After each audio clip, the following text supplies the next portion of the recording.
Hi, my name is Brianna, and this is my bathtub. Now, I am doing a final project for my forensics class. Shout out Mrs. Kramer, or G. And my project is consisting of a very bad documentary of the devil in the White City, aka he's got a lot of nicknames. All right.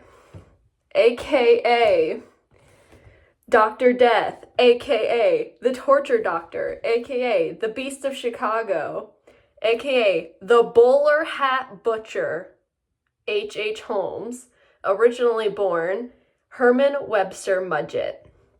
Now, H. Holmes, he's very prolific, as he was one of the first serial killers documented in America, and he was known for his killing during the World's Columbian Fair in Chicago. Now, H. Holmes was originally born Herman Webster Mudgett in Gilmanton, not saying that right, New Hampshire, on May 16th, 1861. So he just recently had a birthday. We did not celebrate it. He was a horrible person. Now, Holmes was born to two Methodist parents, Levi Horton Mudgett and Theodate Page Price. And his father was reportedly a heavy drinker and would beat his four children, including Holmes. And his mother was also a victim of this violence and would just pray for her children and herself safety, but sadly, nothing came about from that. And as a heavy drinker, Holmes, it said that affected Holmes very heavily, and he was also bullied by his peers in any academic stage, really. He did graduate with high honors, though, at the age of 16, and there was one instance while being bullied by his peers where a skeleton, its hands were placed on his face in order to frighten him. And reportedly or allegedly, that is what sparked his curiosity with death and such. And it led to him beginning the dissection of animals, which is a common sign of sociopathic or psychopathic tendencies, and we see frequently in serial killers. It's one of the big three: dissecting animals or animal harm, antisocial behavior, okay, I kind of have it. It's harming small animals, wetting the bed, and starting fires. Now, I'm not sure about the other two, but we do know that he did harm small animals. After graduating with high honors at 16, he enrolled in the University of Michigan in Ann Arbor in their medical and surgery department. Now, during his time at the University of Michigan, he was working under his professor, William James Herdman, and reportedly Herdman and Holmes, at the time he was still Mudgett, but Mudgett and Herdman would do grave robbing in order to access the cadavers they would need for scientific dissection. And while that might sound harsh, in the time of the 1800s, that was actually quite common to have grave robbing in order to have fresh bodies for medical schools. And even people would be hired to do so by the school itself. Holmes graduated in 1884 as a doctor, which is where Dr. Death comes from, or the tortured doctor. It all comes from his graduating. And after that, he moved to Englewood in Illinois, a village of Chicago, and began working in a pharmacy under Dr. E.S. Horton. So after moving to Illinois, Holmes purchased a plot of land where he built a castle. He called it the castle. Now, this castle was originally 2 stories. The first floor was residential, or the first floor was corporation. It was business, like businesses could rent out the place, including a new pharmacy that Holmes opened on the first floor. The second floor was more residential, like rental apartments and short stay rooms and such. Later, a third floor was added, and this was residential as well. Now, the castle is where a lot of the lore and kind of dramatic theatrical parts of Holmes' story comes from, as it was later dubbed the Murder Castle, as that's where a primary plot of his murder took place. Now, we're not completely sure how many people Holmes truly killed, but what we do know is that he was convicted for at least 9 murders and then confessed to 27, which he was paid a large sum of money for by a newspaper. But he admitted later to his lawyer that he might have killed around 133 to 200 or more people. Now, none of that is confirmed, but it is in the realm of possibility at the very least. Now, out of Holmes' convicted murders, there is one that stands out, and that is Julia Smythe, who was Holmes' mistress. And Holmes was actually married three times, and most of those were bigamous marriages, so they're technically null. But he did have a mistress, Julia, and Julia also had a young daughter named Pearl. But Julia and Pearl actually went missing around December, and Holmes said that Julia actually died in a result of a botched abortion performed by himself, and the whereabouts of Pearl are unknown still, but it is most likely that he did actually kill her.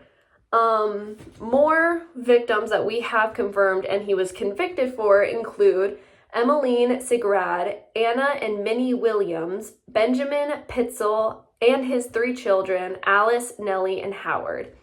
Now, Benjamin Pitzel is who Holmes was originally convicted for murdering. That's who he was arrested for. And Benjamin was also Holmes' partner and accomplice in a lot of the insurance frauds that they committed. So that's the big time murder that we associate with Holmes now.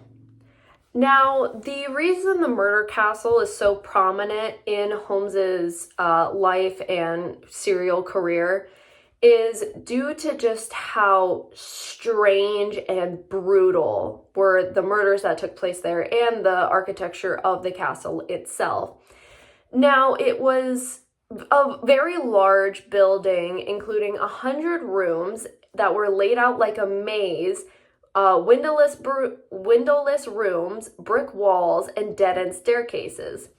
Now, it's strange the way that the entire building was laid out. It was very maze-like in the sense you could easily get lost or disoriented, which was the entire goal of Holmes, is he was literally building his own torture dungeon and murder dungeon.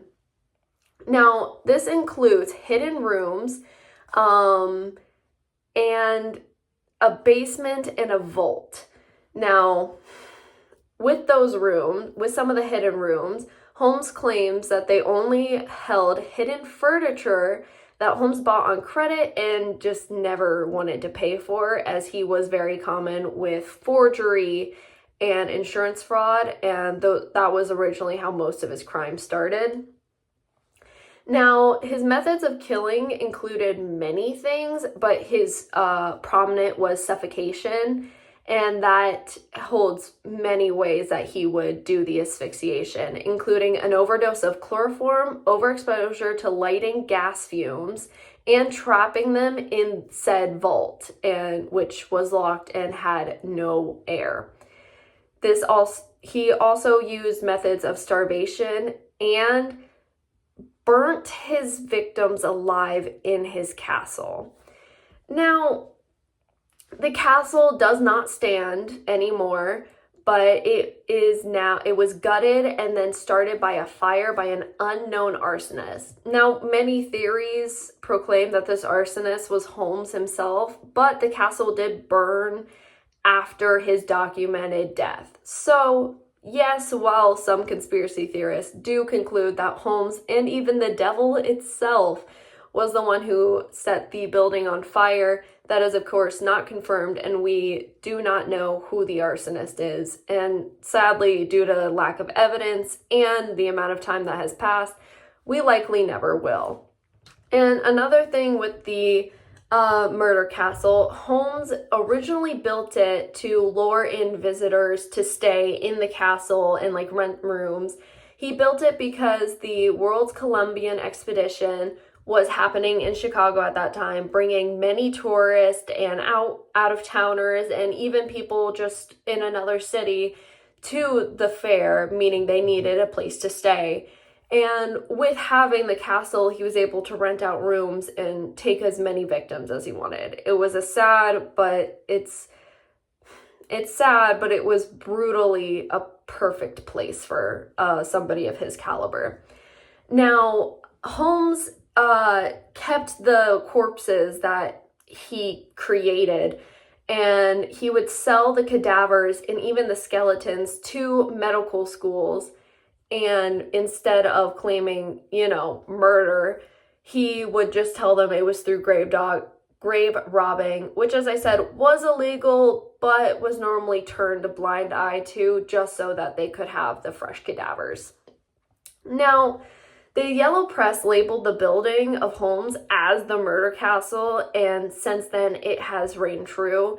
And this, including what happened there and the strange architecture, it also holds a couple of morbid extremities, including trapdoors, secret torture chambers, gas chambers, and a basement crematorium where he would burn the bodies and then sell skeletons to the medical schools, as I said. And originally this was kind of unknown until confirmed true, and was very harsh on the public because it was spread through the local newspaper, which is why we have such a documented claim of Holmes today. Now, to get into the evidence, there sadly is not much evidence either collected or left due to time and also the Chicago fire. Now, sadly, due to the second Chicago fire, we don't have that much evidence or documents left of Holmes other than what was in newspapers and such. But what we do know is that Frank Geyer, who was a detective in the Philadelphia Police Department, was assigned to investigate Holmes and the missing children who were placed in Holmes' care. Now, Geyer began to search for Holmes, including retracing his steps, and sadly, Geyer did find the decomposing body of Nellie and Alice in a Toronto cellar.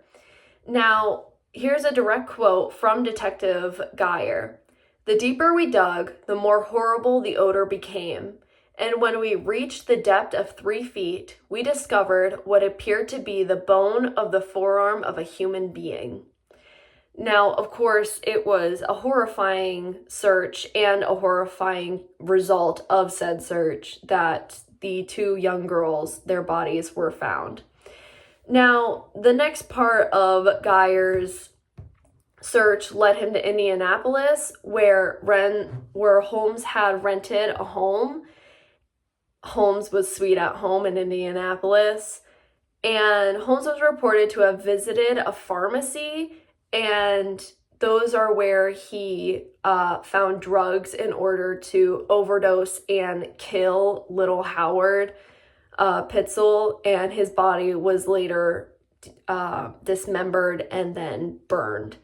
And this was later, and the remains were later found in said Holmes chimney. Now, Holmes, his murder was finally put to an end on November 17th in 1894.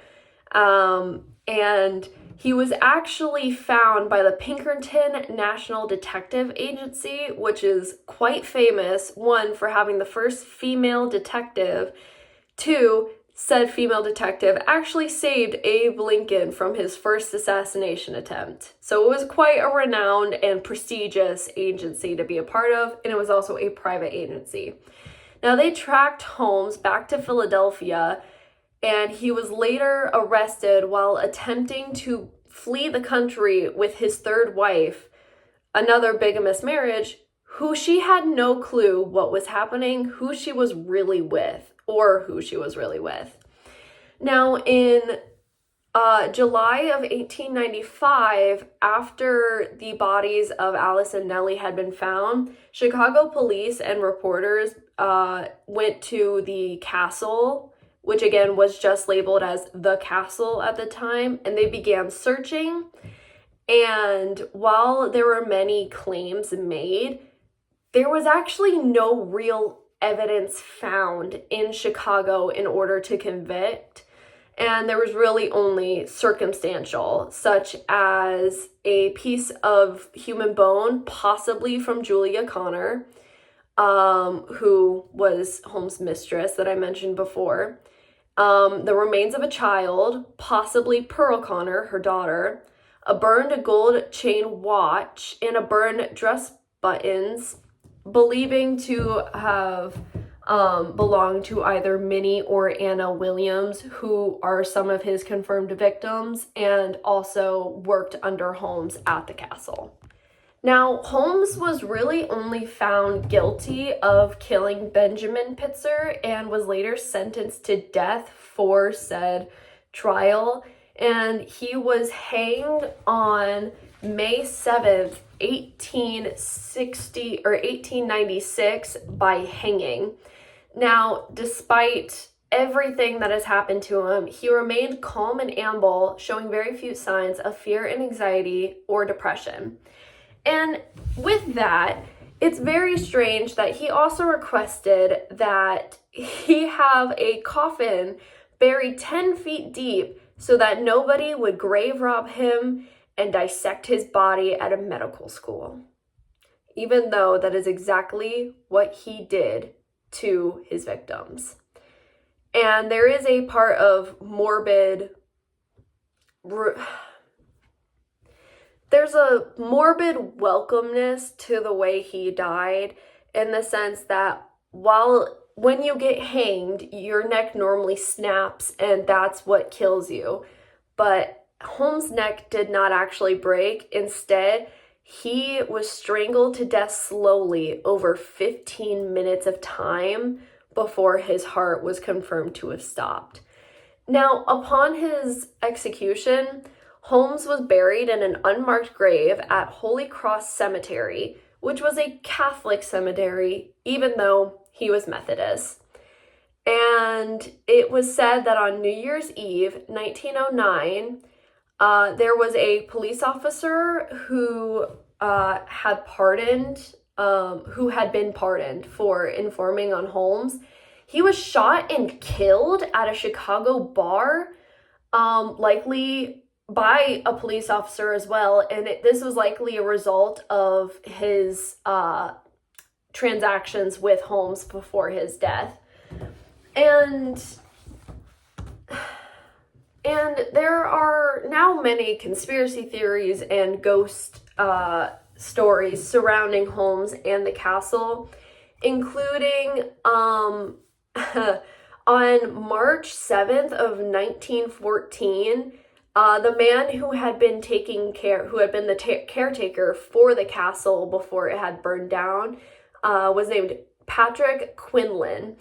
And Patrick Quinlan was found on March 7th of having overdosed on sleeping pills and had committed suicide. And the only thing left in his room with his corpse was just a note that read, "I couldn't sleep."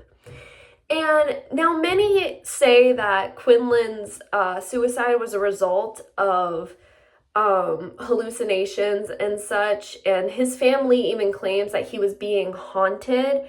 But having said that, he was the caretaker of a castle that held possibly hundreds of murders inside of it. And that story kind of created a spectacle in not only the press, but even now, it still holds that there are many ghosts surrounding the castle and the factory that was built there later. Now, the ghost stories range all the way to Holmes' victims to Holmes himself, although many sightings of the Holmes ghost go to where Dr. E.S. Horton's pharmacy used to stand. And although I'm not totally sure, I personally believe in the ghost stories because I believe that nobody that evil could stick around Earth for too long. Now, Holmes's body was actually exhumed for testing later by Janet Monge of the University of Pennsylvania Museum of Archaeology and Anthropology. Now, his coffin was actually made out of concrete, so his body did not compose normally. His clothes were almost perfectly preserved, and even his mustache was still found to be almost entirely intact.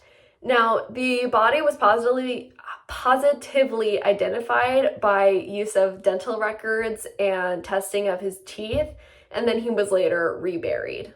Now, as America's almost most profound and first serial killer, or at least well documented, there have been many pop culture either references or complete movies, novels, even music attributed to Holmes and his vicious crimes. This includes the 1974 novel American Gothic, written by Robert Bloch, and this was a fictionalized story of Holmes and his murders.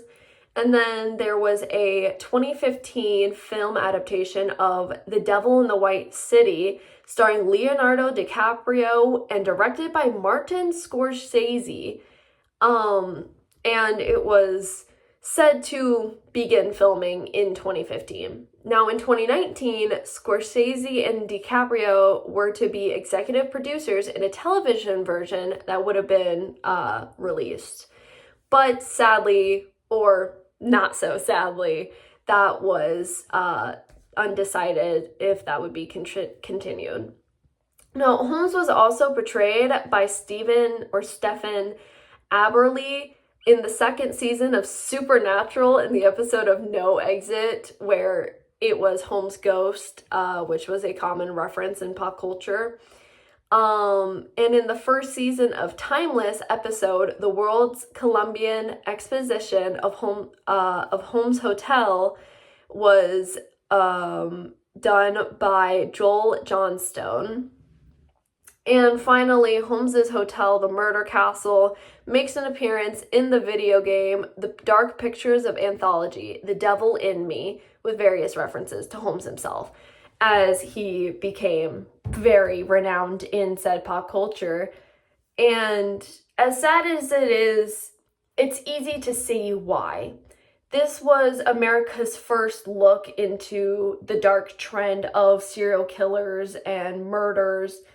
And while Ed Gein was reportedly the true first serial killer, it was really Holmes, or H.H. Holmes, or Herman Mudgett Webster. Guy has a lot of names. But as I said, as sad as it is, it's understandable on why he became so famous. He was this vicious devil in a time that had never seen anything like it before.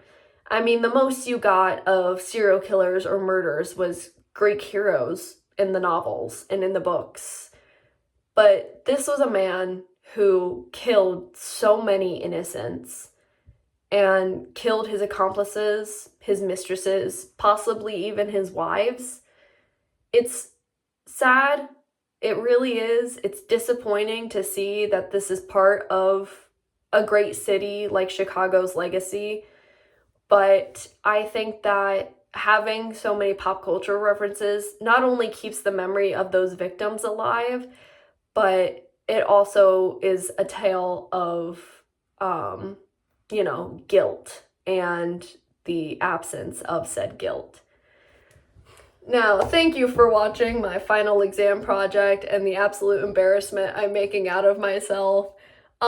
Please like so I get an A+ on my final exam, and comment to Mrs. Kramer. She's my teacher. Comment to Mrs. Kramer that you loved this and this is absolutely an A+ video and documentary. Thank you. Bye.